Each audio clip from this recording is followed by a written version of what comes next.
Last week, our next guests were busy studying for their A-levels, but now they are global stars with legions of fans. Joe Locke and Kit Connor are starring together in the new Netflix series Heartstopper, and there's an amazing cast that backs them up as well. It's been praised for its uplifting message and LGBTQ+ love story. Well, not only that, but it has become one of the few television series to be awarded a 100% fresh rating on review site Rotten Tomatoes. I don't think even Friends managed that, so that's how incredible it is. Oh, Joe and Kit join us now. I feel like I should say hi. Hi. Hi. I watched it last night. It's brilliant. Phil watched it. Congratulations. I just don't know how you begin to process the success of this series because, like we said a week ago, it wasn't even on Netflix. In the space of a week globally, it's just gone massive. Yeah. It's insane, to be honest, because it always kind of felt like our little show, you know, when we were making it. It didn't feel like this big thing that everyone was going to see.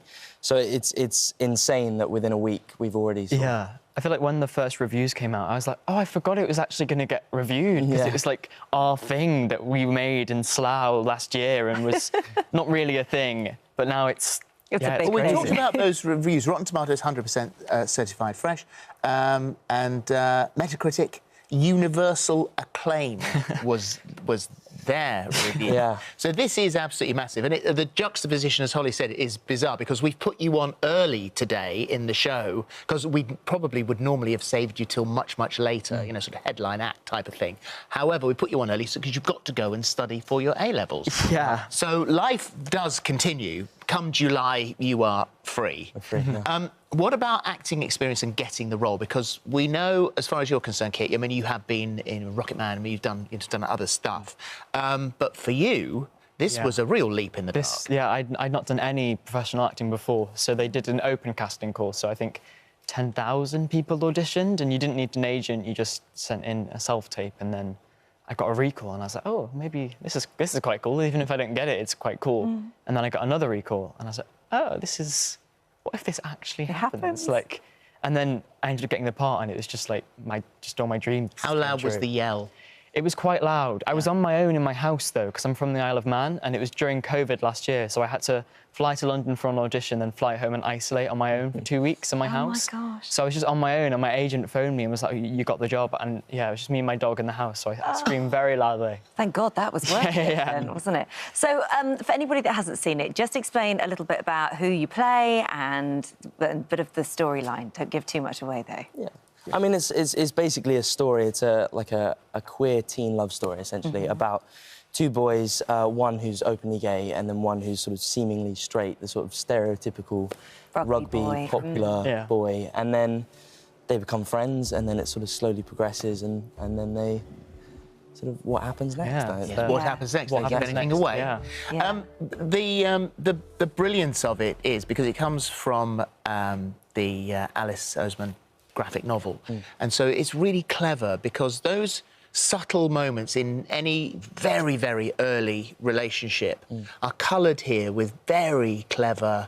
Your fingers just touch, and there's a little bit of lightning drawn in, and then there's the butterflies that actually sometimes follow someone out of a room, and that's really clever. Yeah, I think it's so great that we've been able to maintain the source material and that Alice was so involved during the making, and it was completely her project. It's her story, and so I think the animation was a key part from the start of the making of the series, and I think it adds that level of just you can see what the characters are feeling by I think I love the animations. I think they're one of my favourite parts. And one of the reasons why it's been so praised, particularly by the LGBTQ+ community, is because it reflects the community in such a positive way through such a positive lens, which isn't done enough. Yeah, well, so much queer representation that we have in the media at the moment is like, it's very sort of dark and gritty and at times very negative, and I think that it's extremely important to just show queer people being happy. I think for the world to see that. Well, I mean, there are you watch it, and there are so many points that are essential points which are made. They're a very lucky new relationship because there are incredible friends. There are Oh, be so careful, Ben. There are understanding families which are essential, vital, Definitely. and an understanding teacher. And yes, there are those issues which you would expect to crop up, the bullying, the acceptance. But what it is enormously positive. Yeah, I think that's one of the most important parts of it, because we have shows that are showing the more gritty parts of the history of queer representation, which is incredibly important, but it's equally as important to teach especially like younger LGBT children and teenagers who are growing up and figuring themselves out that they deserve this love and happiness, and the positive stories are just as important. It was and very just much as Charlie's great. character, you know, Yeah. at one stage, you know, saying, I don't deserve to be loved here. The other thing I think to point out is that you know, you're playing sort of 15, 16-year-olds. This is very family-friendly. Yeah. And I watched it with the kids last night and they absolutely loved it. So really, really enjoyed it. Were trying to make me put the next episode on. I was like, no, go to bed. What's essential, and you watch it and think, this is a great conduit to have that conversation at home. It should be played in all schools, but it's been used by some fans to help them come out to their parents, hasn't it? Yeah, I mean, there was a beautiful tweet that came out that from a Heartstopper fan days after the show came out, and it was basically talking about after showing their parents a scene, like quite an important scene in the show, near the end of the show with my character, they essentially used that to come out to their parents, which I think is like one of the most, I mean, for me, that's the most gratifying moment in my career ever. Yeah. And for an 18-year-old to be able to have that kind of effect on anyone's life is like unbelievable. Yeah, it's very special. But not only that, sort of older fans saying that they wish that there was programmes like this on TV when they were younger. I read a review that was talking about how they felt so joyous watching it, but also this sort of sense of melancholy because they didn't have this show when they were younger. They didn't have such a positive representation of them when they were younger, which I think is just sort of heartbreaking and heart-making at the same time. Yeah. Well, it's also a world, it's the world that you want it to be. You want every reaction, and yes, there are bullying issues that are tackled in this, but you sort of want that friendship group, you want that acceptance in every school, in every life, and there's no question that this is the perfect view, that not everybody who has these internal issues is going to get such a positive reaction. Yeah.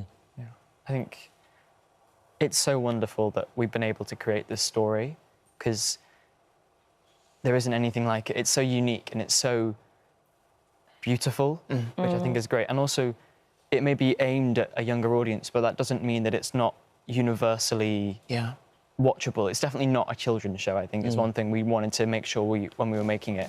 It may be aimed at a younger audience. But it's a 12, isn't it? Yeah, it's a 12. Yeah. And Kit, did you make Olivia Colman cry? Well, there's this scene where we're sort of talking about my experiences in the show and things like that, and we normally sort of, before every scene, we sort of read it through about 50%. You know, you don't go 100% all the way. And, yeah, we were just reading it through, and then suddenly Olivia just sort of started crying. And at first I was thinking, God, like, you know, she's just really good. Like, I need to step up my game massively here. I was really, worried at that point. So then I think other people sort of then told me afterwards it was just because the sort of scene is so... It's such a beautifully written scene and, like, such a crucial part in so many people's lives. I think it sort of really touched her. But, yeah, I was just scared, to be honest. I was really, really... She's lovely, though. Oh, she's absolutely just the most lovely person in the world, yeah. I'm so excited for both of you and the kind of career you both got in front of you and all of this. Thank you for what was a brilliant series. So Good luck with your exam. Thank you. Yeah, we'll need it. I'm going to need it, yeah. I mean, it's mad, actually. You are sitting on the edge of this whole thing exploding. You haven't got any other interviews today because you've got your exams coming up and you're studying. It launched on Friday and it's massive.